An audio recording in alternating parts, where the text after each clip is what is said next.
Hey guys, today we're going to be talking about the realities of scarcity. So, what does it mean for something to become scarce? Well, in economics, scarcity is the insufficient resources to satisfy all needs and wants. So, when we think about scarcity, we immediately think about the choices that we have to make.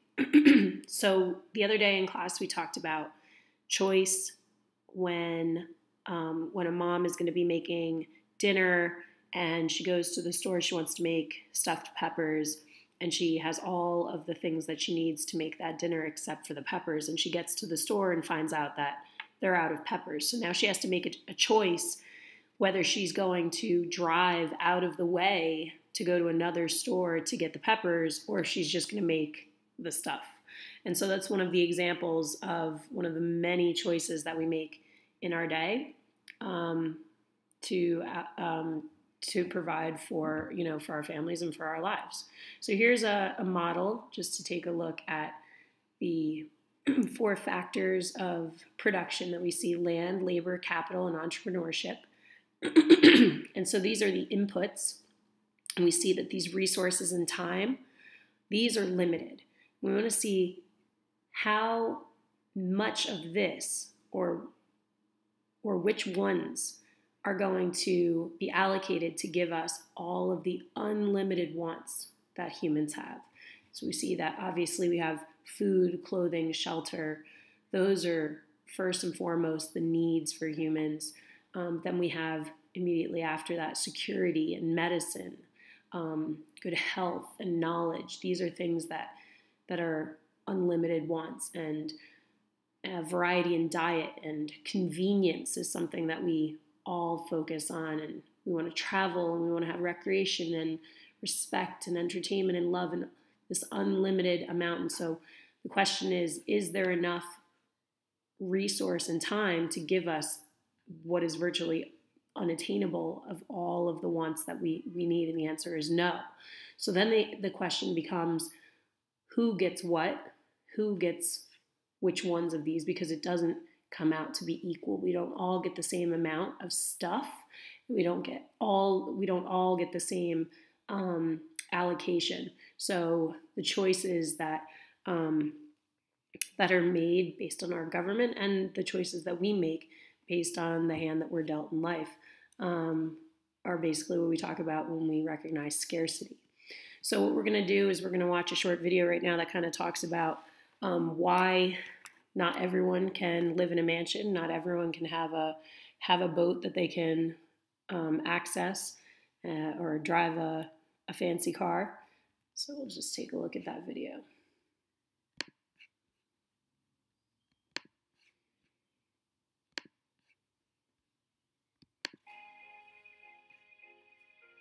If you were a multimillionaire who didn't have to worry about money, you might buy some property on a lake. You might choose to build a mansion, buy a limousine, and perhaps a yacht.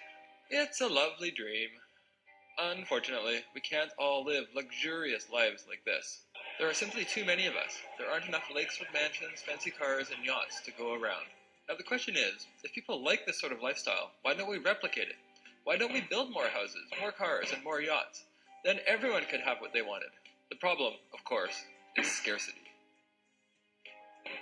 The fine things in life are hard to produce. Many of the things we want are hard to obtain. The question is, why? What stops us from producing everything we might desire? One limitation is that it takes work to produce the things we want.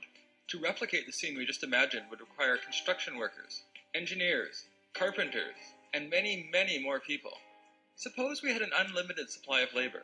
For example, suppose robots could do all the work. If we had enough of them, could we replicate the imagined scene?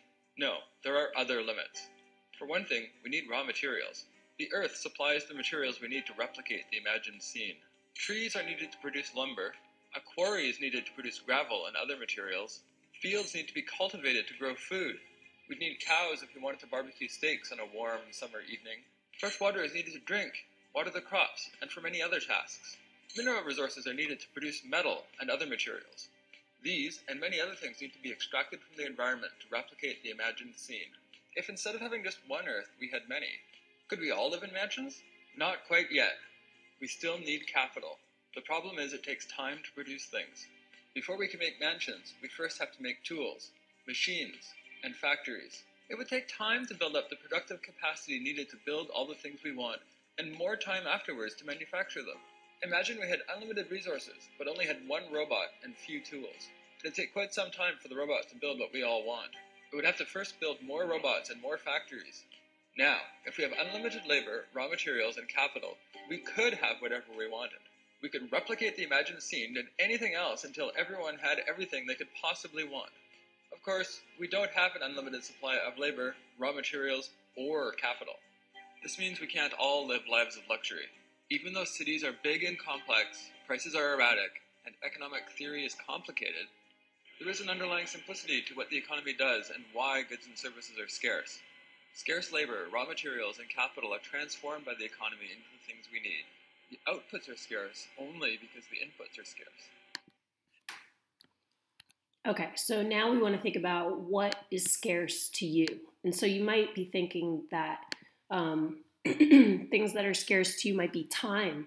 If you have a lot of homework, you have to allocate your time divided by classes, maybe extracurricular activities, sports, family time, your friends, social media, entertainment, that whole margin. So we think about what we're going to do with our time and our resources.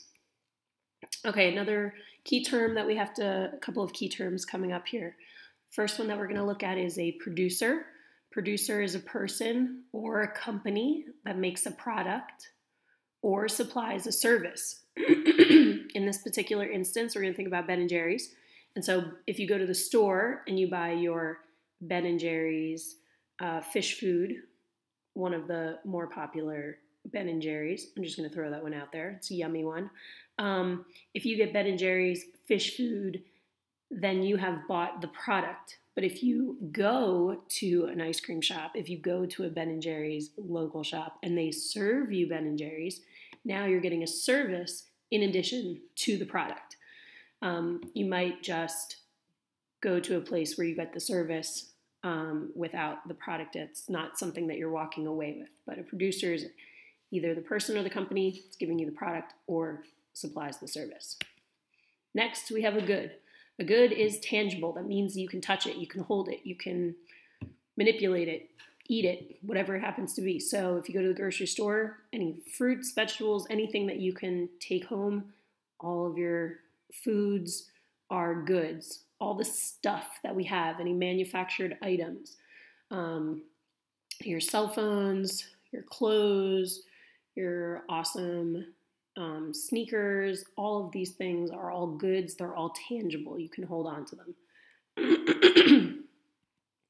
A service is the product of a business that sells assistance and expertise rather than a tangible product. For example, lawn care service or a doctor.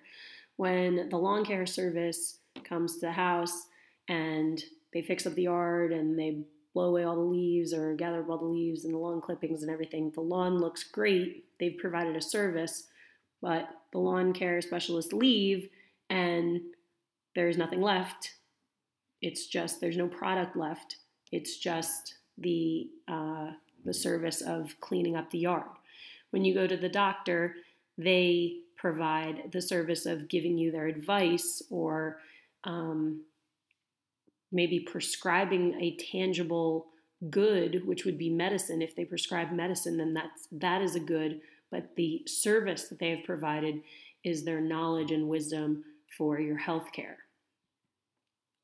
And a consumer is basically just a fancy word for customer.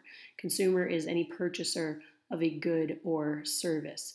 You might be consuming an item. It's easy to think about if you go to Ben & Jerry's, you're the consumer. I'm going to consume the fish food ice cream when I buy it. But it might not make as much sense, I guess, if you're buying a gift for somebody, especially if you're thinking, oh, well, I'm not going to keep it. But you are still the purchaser. You're still the customer at that business. Therefore, you are still a consumer. All right, we're going to talk about wages versus salary. And this is really important when we're talking about scarcity, because we need to decide how, as business owners or as employees, how much our labor is worth. So when we talk about a person, human, we talked about human work as one of the factors, 4 factors in production the other day. You have to decide how much that person is worth, what you're going to pay them. So there's 2 ways to pay a person for their labor. You can pay them in wages. Wages are payment for labor that is calculated based on hours worked. So it's an hourly wage. Hours worked times hourly pay rate equals your wage. So if you work 10 hours at 7 hours or $7 an hour, then you're going to get paid $70. That's your wage. So it could be $10 an hour, $7 an hour, and this is where we get the minimum wage as well. A salary is a fixed payment for labor, normally stated in the annual amount, for example, $24,000 a year. They're going to get paid, this person's going to get paid this amount regardless of how much time they put in.